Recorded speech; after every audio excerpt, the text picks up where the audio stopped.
एक बड़ी खबर इस वक्त आपको बता दें, कमांडर इन चीफ के नाम का ऐलान यहां पर हो रहा है। अहमद वाहिदी ईरान के नए कमांडर इन चीफ होंगे। ये इस वक्त एक बड़ी खबर इस वक्त आपके सामने।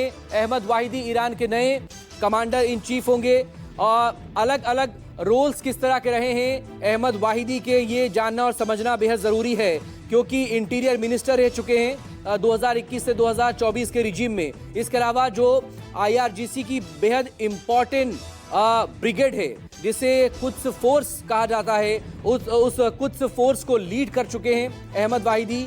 और इसके अलावा जब महमूद अहमदी नेजाद का जब राष्ट्रपति का कार्यकाल था 2009 से 2013 का, उस दौरान डिफेंस मिनिस्टर के तौर पर, रक्षा मंत्री के तौर पर भी अहमद वाहिदी ने ईरान को सर्व किया था, अपनी सेवाएं इन्होंने वहां पर दी थी। लेकिन रेजिस्टेंस और खास तौर पर कुद्स फोर्स के पूर्व प्रमुख होने के नाते लेबनान, सीरिया और अन्य इलाकों में ईरान से जुड़ी हुई या ईरान के लिहाज से जो प्रॉक्सीज वहां पर लगातार एक्टिव रही हैं, एक तरफ हिजबुल्ला, एक तरफ हूती, एक तरफ सीरिया में जो विद्रोही गुट था, ऐसे तमाम लोगों को कैसे स्ट्रेंथन किया जाए और ईरान से उनको सपोर्ट पहुंचाया जाए और ईरान के फेवर में कैसे वो काम करते रहे, इसको लेकर भी लगातार वो काम करते रहे। क्योंकि जो कुद्स फोर्स है IRGC की, वो दरअसल इसी तरह के फॉरेन चीजों को लेकर ही करते हैं। लखनऊ में यासूब अब्बास साहब मेरे साथ इस वक्त बने हुए लगातार। यासूब अब्बास साहब, ईरानी सेना के नए commander in chief Ahmad Vahidi को लेकर तो ऐलान यहां पर हो चुका है, लेकिन सुप्रीम लीडर का इंतजार अभी किया जा रहा है। लेकिन सबके बीच रमजान का महीना है, आप जिक्र भी कर रहे थे। अब कल चूंकि ये अटैक हुआ था, देर रात इसकी पुष्टि हुई है, 10वें रोजे को खामनेई साहब की शहादत, और इधर रमजान के महीने में ही सबसे बड़े इस्लामिक फिगर मौला अली की शहादत की तारीख भी नजदीक आने वाली है। किस तरह का मैसेज आप देना चाहेंगे आयतुल्लाह अली खामनेई के समर्थकों के लिए, यासूब अब्बास साहब? देखिए, जहां तक के मेरा पैगाम, मेरा मैसेज ये है कि भरपूर तरीके से ईरान का साथ दें। ईरान को आपके मॉरल सपोर्ट की ज़रूरत है। इस वक्त सोशल मीडिया के ज़रिए से, अपने मैसेज के ज़रिए से, अपने पैगाम के ज़रिए से पूरी तरीके से ईरान और ईरानियों का सपोर्ट करें। अमेरिका और इजराइल की भरपूर तरीके से मजम्मत करें, उनकी मुखालिफत करें पूरी तरीके से। और अयतुल्लाह सैयद अली खामनेई अब हमारे बीच नहीं है, ज़ाहिर बात है वो शहीद हो चुके हैं। मैंने ये बात कह दी अभी आपके चैनल पे कि शहादत हमारी मीरास है। बेशक आज नहीं तो कल, कल नहीं तो परसों, हर शख्स को मौत का मज़ा चखना है, हर शख्स को अल्लाह के पास जाना है। मगर जिस तरीके से खामनेई साहब ने शेराना और शहादत पाई है और अमेरिका और इजराइल को अपने घुटनों तले, अपने पैरों तले ला के खड़ा कर दिया, और कल जिस तरीके से ईरान ने मजबूत तरीके से खाली देशों पे उनकी पूरी तरीके से, भरपूर तरीके से उनकी जगहों पर हमले किए हैं, जिस तरीके से खाड़ी में जो अमेरिकन सैन्य ठिकाने थे, और आज आप देखिएगा कि इंशाल्लाह आज से वो हमले और तेज होंगे। भरपूर तरीके से ईरान इसका बदला लेगा। यासूब अब्बास साहब, क्या आपको लगता है कि सुप्रीम लीडर खामनेई के जाने के बाद ये मौजूदा रिजीम अब ईरान में टिक पाएगा? खास तौर पर अमेरिका और इजराइल का मकसद मौजूदा रिजीम को बदलना है। बिल्कुल बिल्कुल टिकेगा। मौजूदा रिजीम की बात है तो मौजूदा रिजीम हमारे यहाँ विलायत पर है, विलायत अमीर अल मोमिनीन हजरत अली अलैहिस्सलाम के ऊपर है। लिहाजा जो अमेरिका ये समझ रहा है कि हम रिजीम को बदल देंगे, तो कतई रिजीम को बदल नहीं सकता है, क्योंकि हमारे यहाँ विलायत का सिलसिला है अमीर अल मोमिनीन की, और शहादत का सिलसिला इमाम हुसैन अलैहिस्सलाम की। लिहाजा ये दोनों चीज़ें ईरानी और जितने भी दुनियाए तशय्यो, दुनियाए शियत है, पूरी तरीके से शहादत इमाम हुसैन अलैहिस्सलाम और विलायत अमीर अल मोमिनीन अलैहिस्सलाम हजरत अली अलैहिस्सलाम, इसको कलेजे से लगाए हुए हैं। ये किसी के दिल से निकाला नहीं जा सकता, तो ये रिजीम बदला नहीं जा सकता है। आप भी यही हैं, हम भी यही हैं।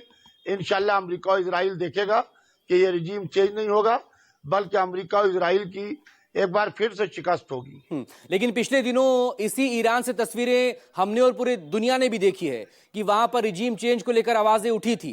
हालांकि कुछ वक्त के बाद फिर वो प्रदर्शन खत्म कर दिए गए या कुचल दिए गए, लेकिन रिजीम चेंज की आवाजें तो खुद ईरान के अंदर से भी उठी थी। देखिए, प्रोटेस्ट प्रोटेस्ट कहाँ कहाँ प्रोटेस्ट नहीं होते हैं? क्या हिंदुस्तान में प्रोटेस्ट नहीं होते हैं?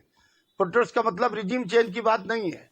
वो बाकायदा शाह परस्त लोग हैं, अमेरिका के पाले हुए पिट्ठू हैं जो ईरान में रहते हैं, शाह के नुमाइंदे लोग हैं जो आज़ादी चाहते हैं पूरी तरीके से, लिहाजा वो पूरी तरीके से प्रोटेस्ट कर रहे थे और उनका प्रोटेस्ट पूरी तरीके से खामनेई साहब ने बात करके उन्होंने अपने प्रोटेस्ट को खुद ब खुद समाप्त कर दिया था, खत्म कर दिया था। और अयतुल्ला खामनेई साहब ने जो लोग प्रोटेस्ट कर रहे थे, जो प्रदर्शनकारी थे, उनकी पूरी गुफ्तगू को बहुत संजीदगी से सुना था। ठीक है, प्लीज आप मेरे साथ बने रहिएगा। एक कमेंट आपका lieutenant general Arvind Bhatia, major general Arvind Bhatia, एक कमेंट आपकी तरफ से। लगातार अब जिस तरह के डेवलपमेंट्स वहां पर हुए हैं और एक नए कमांडर इन चीफ को लेकर नाम सामने आया है अहमद वाहिदी का, जो ये नाम सामने आया है IRGC का, वो कमांडर इन चीफ, तो वो मिलिट्री कमांडर हैं। ये अभी सुप्रीम कमांडर की घोषणा होनी बाकी है, उनका सिलेक्शन होना बाकी है।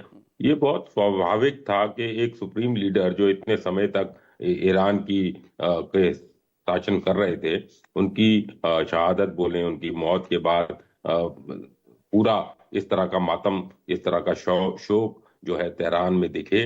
और उसके साथ साथ जो, क्योंकि ये मीडिया है, ऑफिशियल मीडिया, ये ऐसी चीजें दिखाएगी, बिल्कुल लाजमी है और होना भी चाहिए था।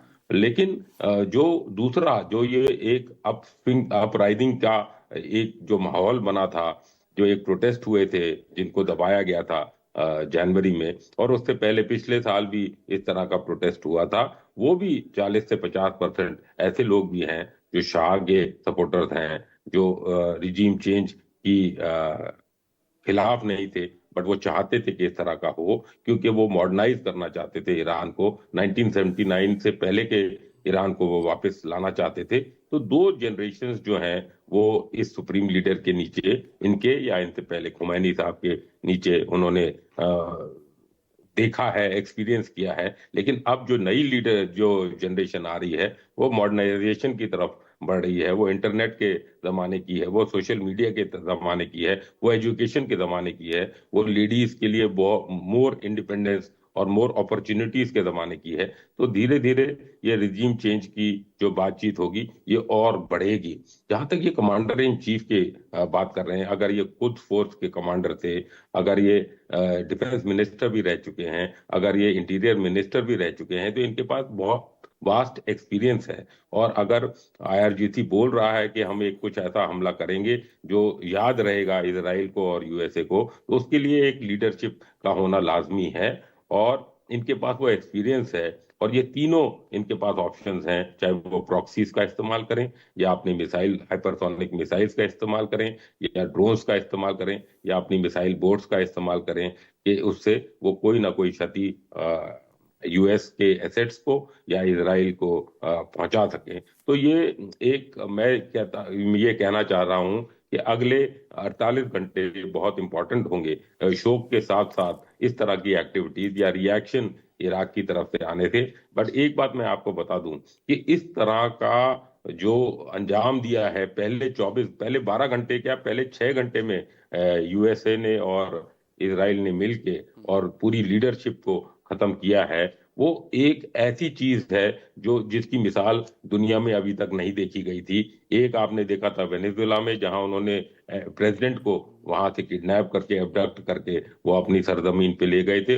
लेकिन ये दूसरा, और मैं कहता हूं उससे भी बड़ा ये अंजाम दिया है इन्होंने ईरान की धरती पे, जहां की उन्होंने सुप्रीम लीडर की शहादत करवाई है। तो एक इस तरह से एक ये जो वैक्यूम है उसको पार्शियली भरा गया है अहमद वाहिदी साहब से। बहुत एक्सपीरियंस्ड वो मेरे को जनरल लगते हैं, रिटायरमेंट में होंगे, वापस आए हैं। लेकिन अगर वो कोई ऐसी कार्रवाई हो जाती है तो वो भी एक प्राइम टारगेट बन जाएंगे USA और इजराइल की फोर्सेस के लिए, और उनकी भी फिर मौत आगे कुछ समय में हम देख या सुन सकते हैं। और अहमद वाहिदी के बारे में अपडेट यही है कि हाल ही में, यानी कि बमुश्किल 2 महीने भी नहीं, 31 दिसंबर 2025 को ही उन्हें डेप्यूटी कमांडर इन चीफ बनाया था खुद खामनेई साहब ने, और उसके बाद यहां पर अब उन्हें कमांडर इन चीफ यहां पर बनाया गया है। लेकिन